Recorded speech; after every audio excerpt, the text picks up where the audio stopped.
Parenting is the hardest job, and there is not a close second. Raising high-performing teen athletes or performers? That's a high-stakes job. I'm Nate Crandall, joined by fellow certified high-performance coach Steve Galley. We coach ambitious parents like you, and also your high-performing teens, because when you both level up, connection and results don't just improve, they multiply. Welcome to the Stop Parenting and Start Coaching podcast. We have some burning questions for you. What is the most important relationship?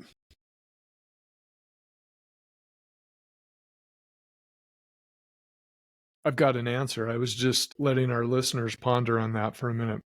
Good one to ponder because it's a deep question. That I is bet a we got deep the question. same answer. That's a burning question. I'm pretty sure we have the same answer. And it definitely could be up for debate. Like, we might hopefully we'll get a little pushback on this because that's kind of fun, but we've got some great evidence and some great ideas to support this. We would spar with some people on this in a friendly manner. Yes. Because it's not like it's probably a question where there's not a definitive answer, but you can make a good argument for this. Right. Well, here's my answer. It's the parent-teen relationship. Absolutely. This is, and Nate, we like to refer to this as a high-stakes relationship. This is a high-stakes job, being the parent, especially of a teen athlete or performer, high-achieving. Yeah, they work super hard, you work super hard, and maintaining that relationship demands a lot of energy. There's research that says that being a CEO and being a pro athlete have about the same level of energy demands. And I think being a parent is in the ballpark there with the energy demands. You have to be on your game all the time, and that demands energy. Absolutely. I know in my little phone directory, my wife, it's my little label or whatever is CEO Steph. Yep. And every parent could put that by their parent label. You know what else makes it more high stakes? What? That we have a time window for sure on this relationship. You're always going to be their parent, right? Mm-hmm. But you actually have a real finite time. We could actually measure if we just went teenage years. But even if you went preteen and into early adult, this is a finite period of time. The sand is going to run out. So that makes 10 it even years more max. Yeah, that makes it even more high stakes. Yeah. So once they step out of that high school window, like it changes the game. And so, yeah. Yeah. So I'm going to fire some questions at you, Coach Crandall. I love it. I know you love having questions fired at you. We're going to try to make our case here. Let's do it. As to why this is the most important relationship. So let's talk about identity. It's a word that's thrown around a lot nowadays. Yes, it is. How does this relationship help teens to shape their identity? Well, one of the core tasks of adolescent development is identity development. Okay. Some would even argue it's probably the most important task. And where that identity comes from often starts with our significant relationships. And as a parent, even if they'll tell you, I don't care what you think, you matter. You matter that much to them. And teens will always be concerned about what their parents are thinking about them. And so it puts the parent in a position to have a profound impact on the identity, the developing identity of that young man or young woman. Right on. Let's talk about future relationships. We really emphasize with the families we work with and people that we coach the concept of modeling and how critical it is. So how does modeling fit in with future relationships for our teens? Modeling is the way of setting boundaries without sitting down and having the conversation. Like you should do both for sure. Are you talking show, don't tell type of? Yes, definitely. And you can have the conversation, say, well, this is what matters. But if you do something different, and that's why modeling is critical for their future relationships. How you treat your spouse sets the model for how they are going to start treating significant others in their relationships. But how you treat them sets the tone for the kind of relationships they'll allow themselves to have. If you treat them poorly, there's a good chance they're going to settle for other people treating them poorly. Because if And the they may, most important people right. treat me poorly, that might be all I'm worth. And so they'll accept that. But if you model what a great relationship with somebody looks like, high levels of communication, high levels of trust, respect, love, but also demands of things, like not mean demands, but what you will and won't accept in that relationship. And you set the tone. That's the model for all future relationships. Exactly. And I think if they would be more apt to treat other people poorly too, if they were not only accepting it, but they would also, they would dish it out. Yep. Doing it right doesn't guarantee that they're going to do it right, but it is a significant contributor to whether or not they do it right. Right. Well, let's just jump right to the word influence then. That's one of the high performance habits that we really work on. Influence in terms of ethical persuasion. So talk about influence.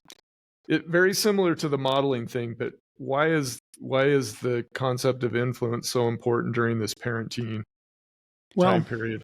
There's a couple of ways that you're gonna model how to influence somebody else. You're teaching them how to influence others in their relationship the way you approach it.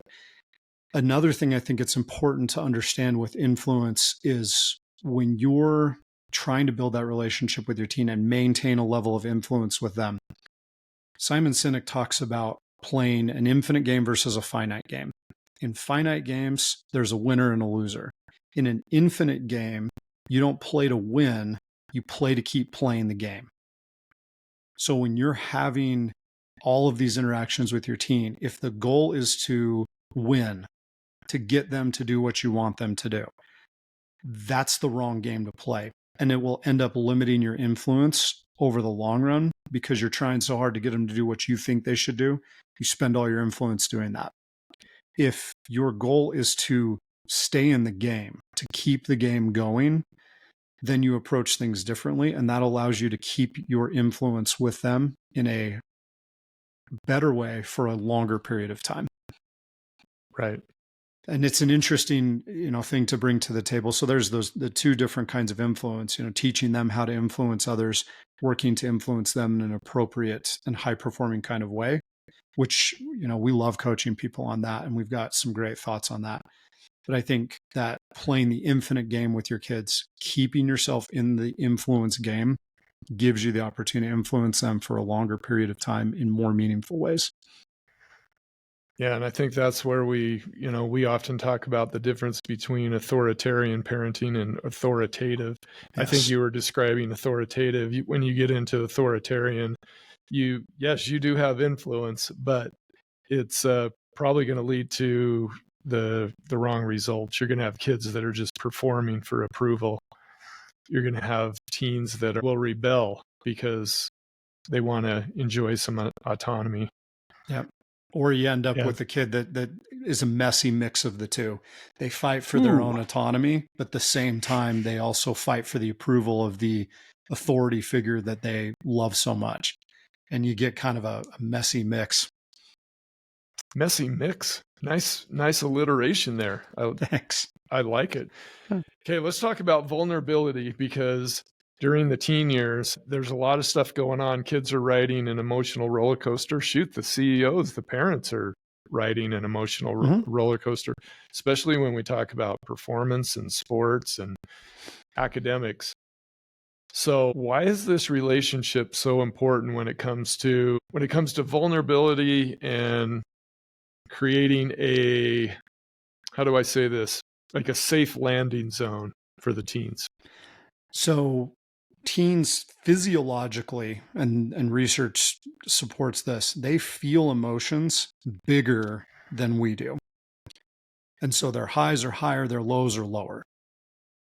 And so as an adult, it's incredibly important for us to be very emotionally intelligent, because that's what creates the safe landing spot. So when they have big emotions, we're able to support them, but give them a safe place to come back to. So when they have the really high highs, we can support them and celebrate them, but we help not bring them down in a negative way, but we help give them a place where, as that high wears off, they can come back to kind of that middle ground. They have a super low, you give them the safe space to experience the low, but it's always going to have a safe place to come back to, kind of that middle ground. And so we become very much the model for basically emotional regulation, emotional intelligence. And this is part of what makes parenting the hardest job, is most of us as adults still struggle with emotional regulation. So we have to be on our game when it comes to that, to provide that safe space for them to come back to. If we freak out and overreact, and then they do it a little bit bigger, that's a problem.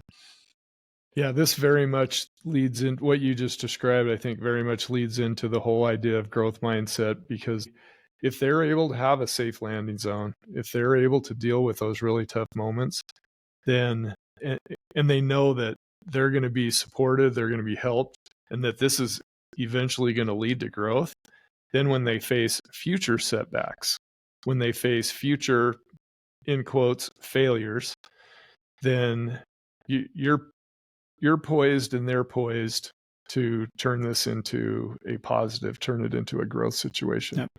Rather than, oh crap, here we are again, disaster has struck, and then that's not very fun for the CEO, and that's not very fun for the teen either. I do want to throw an important caveat in here, because some of us as parents, especially with your older kids, your oldest kid, maybe the second oldest kid, as they're going through their formative years, their little kid years, elementary school stage, stuff like that, you're still modeling emotional regulation for them. And maybe you weren't great when they were younger. So as they start to age, if you're trying to grow as a parent, that's a significant opportunity for you to model growth in communication with them and being open about your journey. If you show that you're trying, and even if you fall short of a standard, if you're like, hey, you know what, I didn't react as well as I could have there, you're modeling something that they need to see. Because we all struggle with this throughout our life. Even at 50, I still don't emotionally respond great all the time. And I have to practice and train and get better at that, just like my kids do. But if I let them see me do that and model healthy recovery from a mistake, that's a win. Speaking of winning, I wish our parents out there the best, and hope that they do keep winning. WIN, what's important now? We want to encourage you to follow me, Steve Galley, on LinkedIn. We are starting to post very specific skills, tactics, skills, strategies really is a great way to put it.